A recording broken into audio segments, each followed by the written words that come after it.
Welcome to Food Junkies, where the preparation of food is the celebration before salivation. Food Junkies is getting high on your own supply, just in a different way. Dank. You know that's garlic, right? I know, but it's still dank. Your bag look chunky. Yo, let's cook and cut that. Episode 1, Eli, what we got? So today we're gonna be making Arroz Con Pollo, just like my mommy made when I was a kid. What? Arroz Con Pollo? What's that mean in like English, bro? English. For my non-speaking English friends out there, it's rice and chicken. Ooh, Arroz Con Pollo y habichuela with no habichuela! Okay, I mean, no beans. That's no beans. Yeah, no beans. And then along with that, we will have some good, libations, some drinks. We're sipping on something good. We're gonna make mojitos. Yeah, we're gonna pair it with mojitos today. So I'm gonna start with making the rub. My rub is pretty basic. I don't use a lot of no MSG, none of that stuff. So people like using sazon and all that stuff. I make my own. Okay. So we start with some salt. Make sure you put enough salt because you want it to be salty. We're gonna be seasoning the whole chicken over here. All right. Oregano, some cumin, some black pepper. Not too much because you don't want it too spicy. What do you mean you don't want it too spicy? We enjoy spice though. And granulated garlic, but you could use, garlic powder or whatever you got in your house. There's no perfect answer to that. All right. So we mix this up. So, what's your measurements on that? Whatever you think you need, because depending on the size of your dish or what you're making, you might need a little more rub, a little less rub. So it's about equal parts. A little more garlic. I like it to be heavier on the garlic side. That's just a personal preference. So you don't always. I'm not big on measuring things. I'm big on tasting. So we'll taste this and see what it tastes like. Oh, so you just stick it in your hand and just Yep. You want to taste it? No, that's all right. I'm good. I trust you. You're the expert. All right. So chicken. You start off with the chicken. You spanking your chicken right now? I'm spanking that. All right. Slap that meat. All right.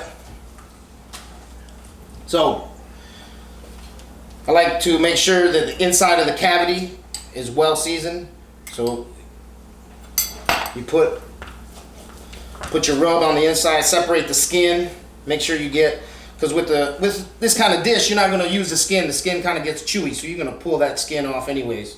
Really? All right. Yeah. I've never seen this before. So you put the rub on the inside. On the inside, yes. That's pretty dope. So I do that with turkeys, all poultry meat. What's wild is at the beginning you would think, when we were shooting this and you were like, yo, I want to do chicken and rice. And I was like, chicken and rice is just so basic. But I guess there's so much more involved in chicken and rice than just chicken and rice, Obviously it's all with the preparation of it, Well, chicken and rice, most cultures have a dish like this. I mean, it spans many cultures, many countries. So yeah, because you go to the Chinese food restaurant down the street, you get that orange chicken and rice. You feel me? And then not only that, but I remember being, my first experiences with chicken and rice. Shit, we were broke as hell. So the last things that are and cheapest things that were in the house was chicken and rice. My mother would boil some chicken and she would boil some rice. It tasted like shit. I mean, Mom, I love your cooking. Don't get upset. I'm gonna use some aromatics to stuff the chicken. Some celery, some carrots, some onions. Straight cut me off like that. I know, but this is called Food Junkie. Nice. Bay leaf, stuff it in there. So what does this do? This keeps it moist, or? Well, the vegetables add moisture, but also add flavor. It's not just one thing. So about 3 or 4 bay leaves, whatever. There's no, like I said, there's no rhyme or reason to this, okay? So I'm gonna make sure, I'm gonna give the outside a good rub too. with the rub. I mean, you're not shy with that either. No, why? Why be? This is where the flavor comes from, dog. I'm just saying, though, you know what I'm saying? Like, you really aggressive on that chicken, man. That chicken. It didn't do nothing to me. Yo, for real, man. That chicken that has feelings too, bro. So now that your meat is well seasoned, well rubbed, I love to rub my meat. I hope you wash your hands. Today we're using the Instant Pot, but you can do this. You can roast the chicken in the oven. You can boil it if you want. Also, that's the best way because you want to preserve the juices from the chicken so that you can use that in the rice. All right. So chicken's in there. We're gonna go ahead and now we're gonna fill it with water. Okay. So we're gonna do about 5 pounds of rice today. So we're gonna need a good amount of liquid. So we're gonna cover the chicken with about 1.5 quarts or so of water.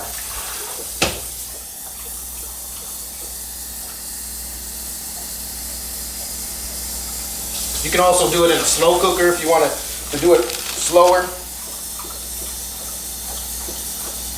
But remember, you're going to need water for the rice. And all the flavoring of the rice is a lot of it's going to come from this wonderful juice and broth. We're basically making like a stock of broth here.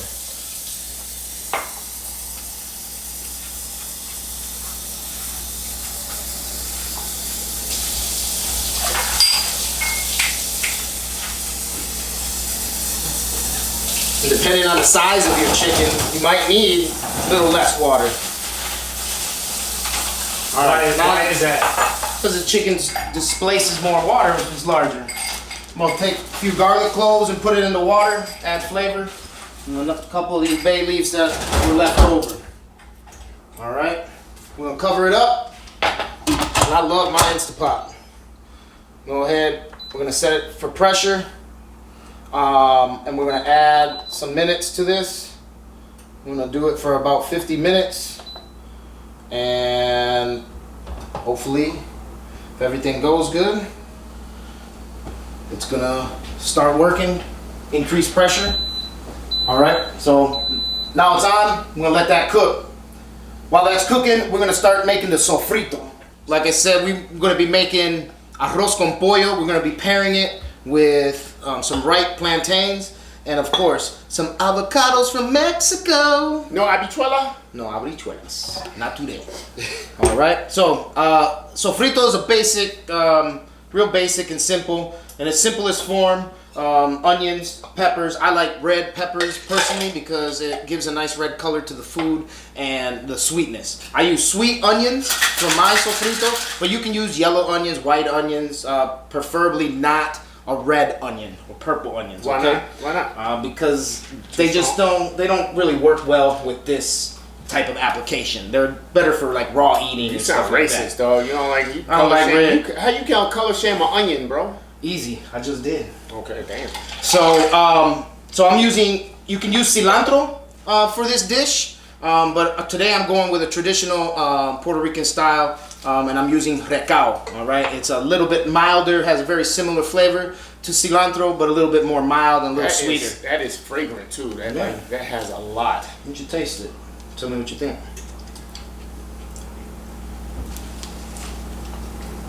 Yeah, that's delicious. It's good. It's like tropical almost. And it finishes more like a lettuce than cilantro does. So onions, peppers, you can use red peppers, yellow peppers, green peppers, whatever your preferences. Fresh garlic, you could make it with granulated garlic or garlic powder, but I prefer fresh garlic because you use this for cooking, so the garlic will become more mild. All right. So you put all these products in the blender. You accompany it with salt, pepper, cumin, oregano also. And that's it. And blend. So it's pretty simple. You can make it at home yourself. What is this called again? Sofrito. Sofrito. Yep. No need to buy it from Goya. You can make your own pretty easy. Sounds like some kind of pixie dust that you sprinkle on chicks like food, and then you take full advantage of her. All right. So now I got the garlic. I got some peppers. I'm gonna blend this in batches because this doesn't go.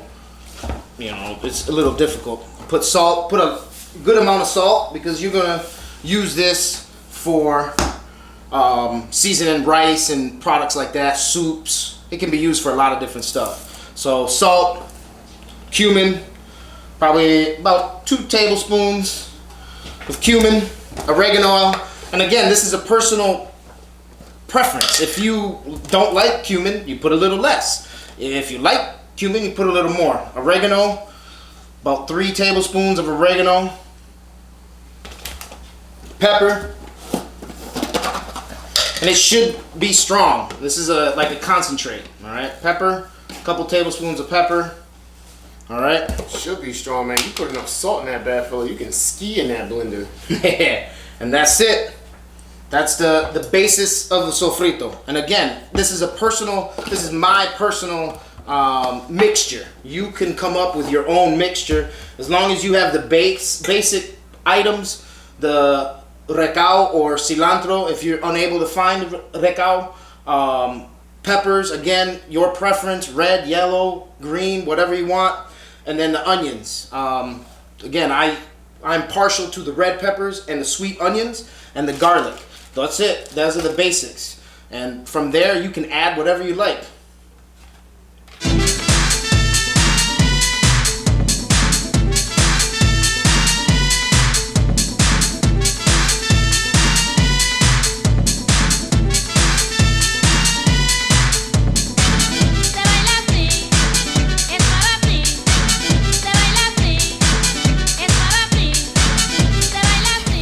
So we just finished with the sofrito, blending it. So this is what it looks like. As you can see, it has a nice green color. It's smooth. Well, look at the consistency of that, though. And this is a basis for most of, if not all, Puerto Rican cooking has this in it. Mofongos, all kinds of rice dishes, everything. So we're gonna give it a taste here. See how it tastes? Delicious, just exactly the way you want it. Salty, garlicky. You can taste the cumin, the oregano, the salt, the pepper, all those products that we put in there. The red peppers, the onions. It has all those flavor profiles in there. So you can use this in any dishes that you make, stews, soups, anything that you want to give it that extra authentic feel to your dish. This is it. You can freeze this for later use. Never put tomatoes in it because the tomatoes will make it go rancid. In the fridge by itself, it'll last for several weeks without going bad. So let me get some of that. Yeah, let me get some. I don't know if it's too strong for you. You might not be able to handle that. Ooh, shaking and shivering on the pavement. Give you a little tingle right here. Yo, that's delicious. You say that goes in mofongo too? Mofongo, we use it in y'all don't know about everything. mofongo, man. Y'all need to get yourself a plate of some mofongo. Oh my God. We might actually do an episode on mofongo. We'll see. Yo, can you do some mofongo? Absolutely. I'm a well-rounded individual, as you can see. Well, we can tell you know how to cook, man. Hey, round is a shape too, dog.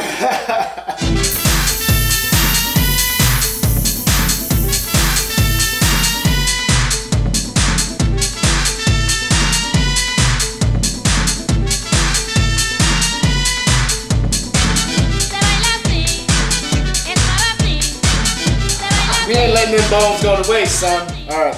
So the chicken is done now. We're gonna debone it. It's hot. Man, it's super tender too, so the bones are just peeling out of there. Yep. That's crazy. You're gonna want to take out whatever veggies were in there. You could use these veggies. They're good. There's nothing wrong with them. Obviously, the bay leaf, you're gonna want to take that out. You're not gonna want that in there. Any of the fat, extra skin that you come across, you're gonna want to pull that out. Make sure you reserve the liquid of the chicken, because that's what you're going to use for the rice. So the stuff that's sitting here at the bottom this right now? And from the pot, from you boiling or cooking if you don't have a pressure cooker, Instapot. So Like, so if you don't have a pressure cooker or Instant Pot, like, and then you're cooking this on stove on top, the stove. how long will it take? About the same? You'll probably have to cook it for about 45 minutes. Okay. You know, about the same. It's gonna be about the same until tender, until fork tender. It might, depending on the size of the chicken, it could be an hour.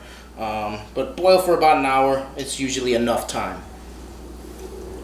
So as you can see, the whole cavity just peels right out of there. That's insane. So let's wiggle this out. See what we can.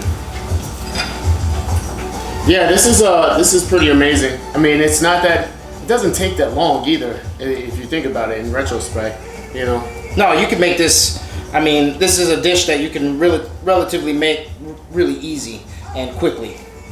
Yeah, especially if you have the sofrito already mixed up. I mean, Yeah, once you make, that takes the most work. Yeah. So as you see, I'm pulling out the skin because that's kind of chewy when it's boiled. Mm-hmm.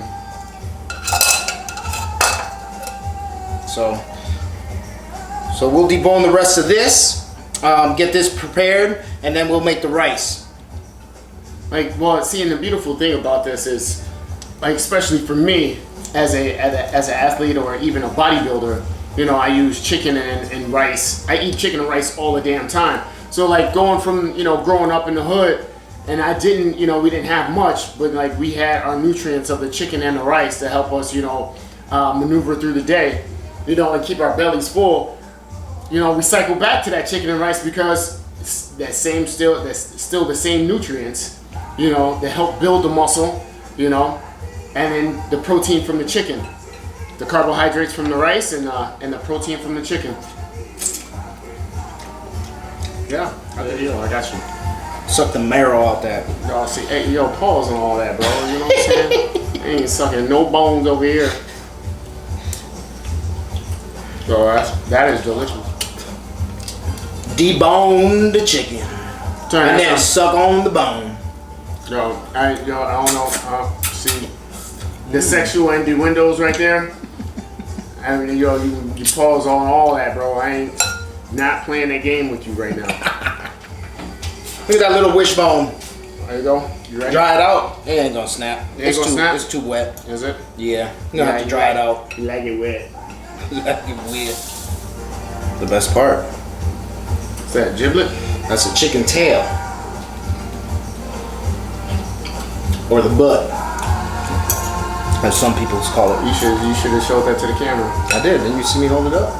It looked like a little heart. That shit was kind of weird. It looked like a little heart. Yeah, look, that was kind of weird. A little chicken tail. Hey, yo, we all eating chicken tails once. We didn't even know it was a chicken tail. We all eating it.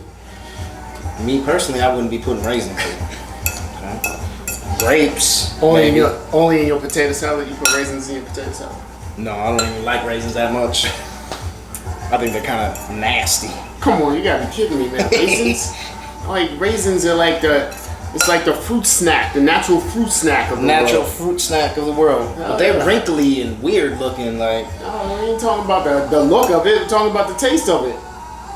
I still think they're nasty. It's like, it's a jewel of fruit. You know Now, what I pig mean? feet. I can get into some pig feet. Okay, dog, you taking it to a whole nother level. You went all the way left on that. We went from fruit to pig feet. Now, I remember my first pig feet experience. I was in Virginia with my family, and one of my cousins said, "Hey, boy, you want some pig feet?" And it was during a funeral. I was like, I don't know about Were this they pig pickled? feet. No, they were just boiled pig feet, and they were seasoned well, and the pig feet were just all fat and bone. Mm-hmm. Oh, Gelatin. oh, That's all good stuff, dog. oh man, that was so terrible. And they were like, yeah, you know you a city boy when you can't eat no pig feet. All right, so this is pretty much done, and it's ready. So we're gonna start working on the rice and getting that ready to go. All right, so now we're gonna prepare the rice. This is a 5-pound bag of rice. We're making a larger batch today, but you could use whatever rice you want. Long grain, jasmine rice. I'm using a medium grain rice because that's a personal preference of mine. So I'm gonna wash and rinse this rice really quickly.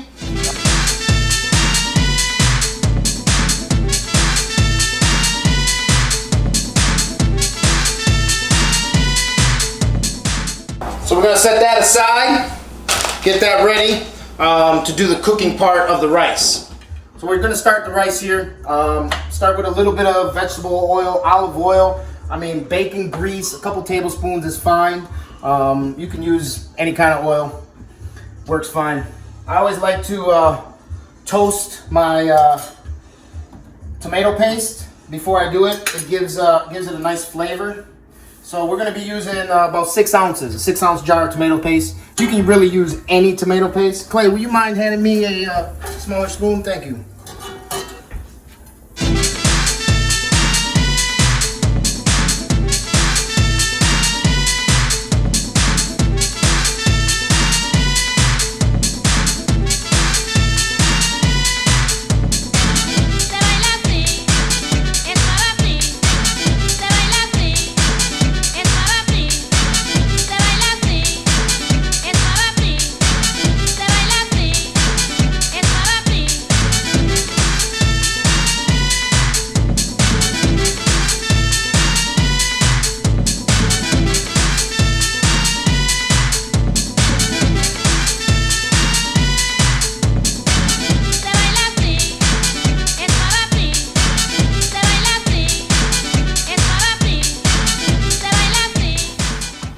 So now we're gonna bring it to a boil.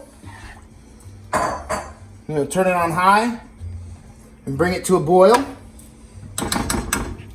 Once it comes to a boil, we're gonna cover it with foil, turn it on low, cover it with the lid, because we want a nice tight seal so that the rice cooks. All right, let it absorb all this moisture, and we'll be eating in about 30 minutes. So we finished our dish. The Arroz Con Pollo, chicken and rice. So here it is. We've paired it with some fried sweet plantains and some sliced avocado. Always goes good with rice. So I hope you guys enjoyed our first episode here with Food Junkies. I hope you would try this dish at home and share it with your families and enjoy. No, this is absolutely amazing. You know, chicken and rice. Just that saying the combination of chicken and rice, you would think it's so boring, but this is delicious. You have the chunks of chicken in the rice. The color of the rice is fantastic. Like Eli said, you're pairing it with the plantains and the avocado. Absolutely delicious. And like Food Junkies it's an experience. You know, my inner fat kid screams when I see food. You know, and with this episode, I want to thank my man Eli for coming through. And you know, also displaying the rawness of what a human being is through his passion for food. This is amazing. All right, fantastic. This is Food Junkies. I'm Klae Scott. I'm Eli Acosta with That Taco Guy. And we'll see you next time.